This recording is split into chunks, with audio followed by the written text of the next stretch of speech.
নমস্কার, go and discover চ্যানেলের নতুন একটি ব্লগে জানাই আপনাদেরকে স্বাগত। এখন বাজে সকাল 6টা আর আমরা এসে পৌঁছে গেছি নিউ দিল্লি রেলওয়ে স্টেশনে।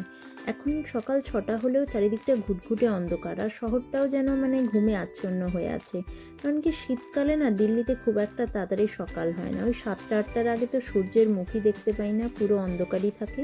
আর আমরা আজকে এখন এসছি দিল্লি থেকে দেরাদুন শতাব্দী এক্সপ্রেসে যাব বলে। তো কত নাম্বার প্ল্যাটফর্মে দিয়েছে দেখে প্ল্যাটফর্মে এলাম, তার মধ্যে দেখলাম ট্রেনও দিয়ে দিয়েছে। এখন উঠে পরে দেখছি প্যান্ট্রি কারের সব খাবার দাবার অ্যারেঞ্জমেন্ট করছে।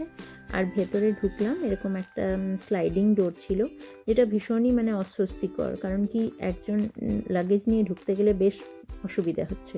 আর এখানে 3টে-2টো সিট অ্যারেঞ্জমেন্ট, মাঝখানের প্যাসেজটাও বেশ সরুই ছিল। যাই হোক, আমরা মোটামুটি সব লাগেজ টাগেজ করে রেখে যে যার মতো বসে পড়েছি। আর দেখুন তখন সূর্যের আলোটা কি সুন্দর, পূব আকাশে একদম লাল হয়ে আছে, মনে হচ্ছে যেন কেউ রং তুলি দিয়ে এঁকে দিয়েছে। কি ভালোই যে লাগছে না। আর সকালে নতুন কোনো জায়গায় যাব সেটার একটা আনন্দ, আর যদি এরকম জানলার ধারে সিট পাওয়া যায়, ট্রেনে বসে সূর্যাস্তগুলো না সূর্যোদয় যেন আলাদাই একটা ভালো লাগা থাকে। আর এই যে এখন আমাদের সামনে দিয়ে গেল গরম গরম ধোঁয়া ওঠা চায়ের জল। এখানে যেরকম থাকে 2টো ম্যারি বিস্কিট ছিল আর চায়ের কিট ছিল। কি সুন্দর দেখতে লাগছে, অল্প অল্প করে সকাল হচ্ছে। ও আসলে বলাই হয়নি, আমরা আজকে যাচ্ছি হরিদ্বার। আর এই যে একটু চায়ের মধ্যে টি ব্যাগটা ডিপ করে নিচ্ছি। ট্রেনের চা যেরকম হয় খুব একটা স্বাদ ছিল না, কিন্তু এই শীতকালে এটারই যেন আলাদা রকমের একটা ভালোবাসা। কি সুন্দর লাগছে, ডিমের কুসুমের মতো সূর্যটা উঠছে।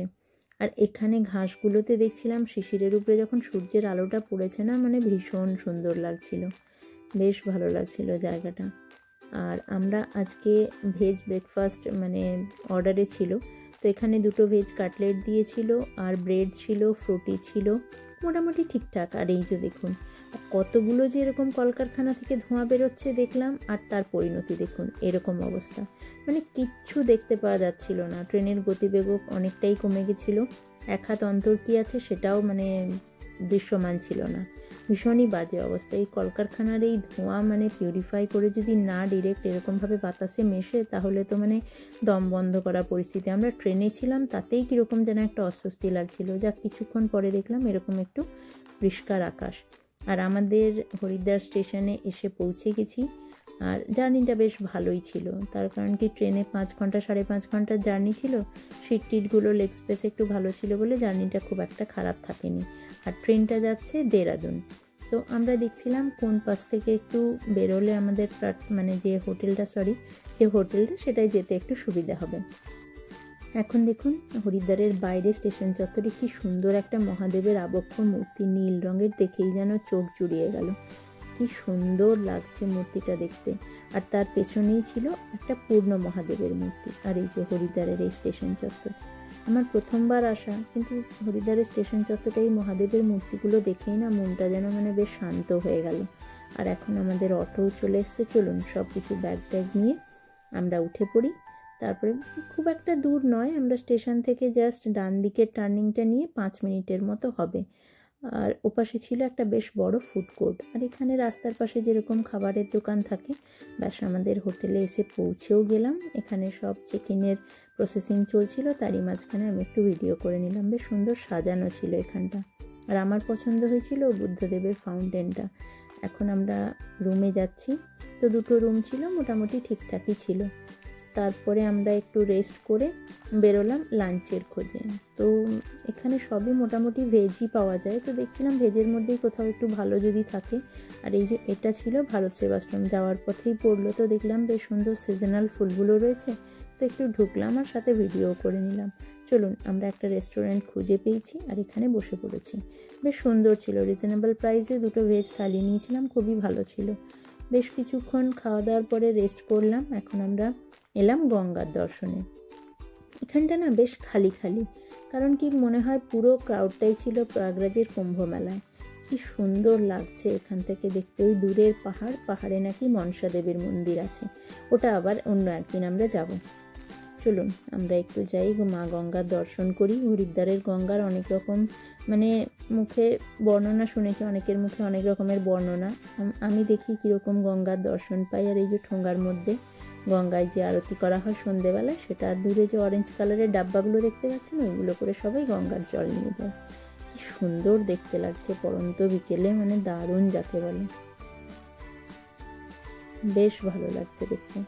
আর ওই যে গঙ্গার জল দেখুন, এখান থেকেই দেখতে পাওয়া যাচ্ছে একদম নীল রঙের। আহা, দেখেই যেন মন জুড়িয়ে গেল। সূর্যাস্তের আলো এরকম চিকচিক করে পড়ছে জলের মধ্যে, কি যে ভালো লাগছে।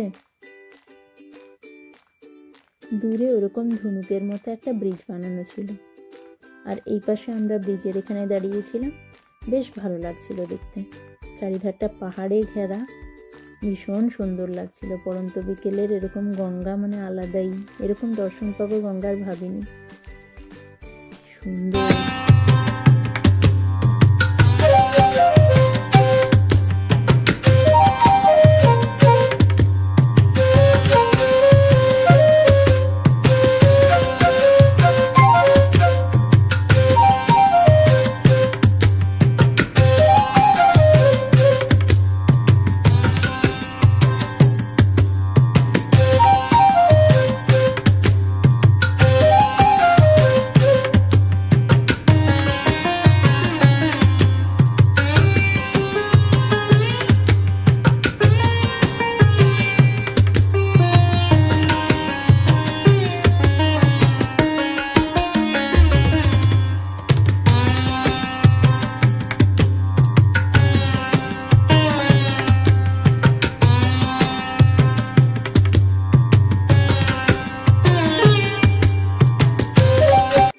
গঙ্গার জল নিয়ে যখন উঠে এলাম, তখন দেখছি এখানে বেশ কিছু মূর্তি, আর মূর্তিগুলো দেখুন কি সুন্দরভাবে ফুল দিয়ে সাজানো আছে।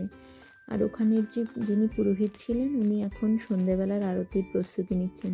আর গঙ্গার পাড়টা এত সুন্দর চওড়া করে বাঁধানো না, বেশ ভালো লাগছিল।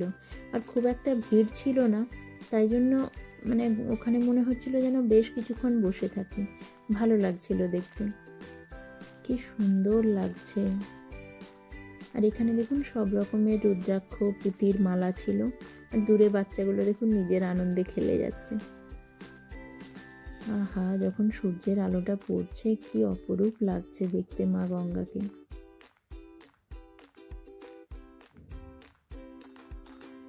কি সুন্দর গঙ্গার রূপ, মানে যতবার দেখছি ততবার যেন মুগ্ধ হয়ে যাচ্ছি। এখানেও সব রকমের ওই পুঁতির মালা, পুরো যে জায়গাটা গঙ্গার পাড়ে এরকম সবাই পসরা নিয়ে বসে আছে। আর সূর্য এখন পশ্চিম আকাশে ঢলে পড়েছে। আর ওপাশটা হচ্ছে মার্কেট প্লেস। এখানে বেশ কিছু শাঁখ রাখা ছিল, খুব সুন্দর দেখতে লাগছিল শাঁখগুলোকে। এই ফুটপাতে পুরো এরকম দোকানের শাড়ি দিয়ে বসেছিল। আর দূরে ওই ব্রিজটা থেকে সবাই ওই হারকি পৌড়ির যে ঘাট আছে, সেই ঘাটে যাওয়ার রাস্তা আর কি, ওই ব্রিজটাই সবাই ওপাশ থেকেই যাওয়া আসা করছিল। আর এখানে গঙ্গায় সবাই তো স্নান করছিল, কিন্তু আমাদের আর এবারে সাহস হয়ে ওঠেনি, কারণ জলটা এতটাই ঠান্ডা ছিল। জলটা দেখলেই বুঝতে পারবেন মানে রিসেন্ট বরফ গলা জল এসছে আর কি। কারণ গঙ্গার যে অ্যাকচুয়াল হরিদ্বারে যে রং থাকে গঙ্গার, এটা কিন্তু ওরকম ছিল না, ঘোলাটে থাকে। আর এই গঙ্গাকে দেখুন কি সুন্দর লাগছে, চেষ্টা করে একটু সরু করে বাঁধানো, মা গঙ্গাকে কিছুটা বেঁধে দিয়েছে। আর ওপাশের যে গঙ্গাটা ছিল সেটা বেশ চওড়া ছিল।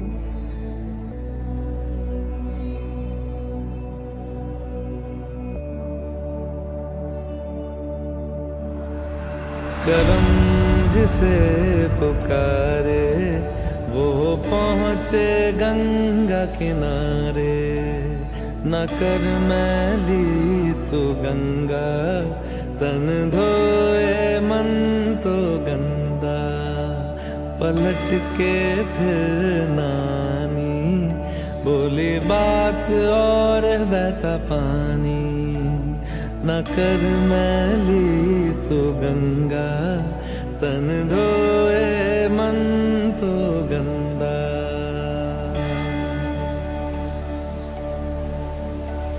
मन पावन हो गंगा में डूबे नहाए, मन रावण जो लहरों में तूने बहाए, जो चला गया वो लौट के फिर ना आए, तेरा कर्म ही है जो संग तेरे ही जाए। मन पावन हो गंगा में डूबे नहाए। ঠোঙার মধ্যে একটা করে প্রদীপ থাকে আর বেশ কিছু ফুল থাকে, নিজের নিজের মনস্কামনা বলে এরকম ভাসিয়ে দেয়। আর দেখতে এত সুন্দর লাগে যখন প্রদীপগুলো ভেসে ভেসে যায়। আরেকটা জিনিস দেখলাম, মা গঙ্গা এত স্রোতস্বিনী, এত মানে জোরে বয়ে চলেছে, কিন্তু এই প্রদীপের ঠোঙাগুলো না সহজে উল্টে যাচ্ছে না, বেশ খানিকটা দূর যাচ্ছে, মানে আমরা তো দেখতে পাচ্ছি না সেরকমভাবে কোনো ঠোঙা উল্টে যাচ্ছে বলে। বেশ ভালো লাগছিল দেখতে, ঠোঙাগুলো কি সুন্দর যাচ্ছে ভেসে ভেসে। আর এই যে দেখুন এখন পুরোপুরি মানে সন্ধে হয়ে গেছে, কিন্তু এখান থেকে তো একদমই আসতে ইচ্ছে করছে না, মনে হচ্ছে এখানেই বসে থাকি। সুন্দর যে লাগছিল না, মানে ভাষায় বলে প্রকাশ করতে পারবো না।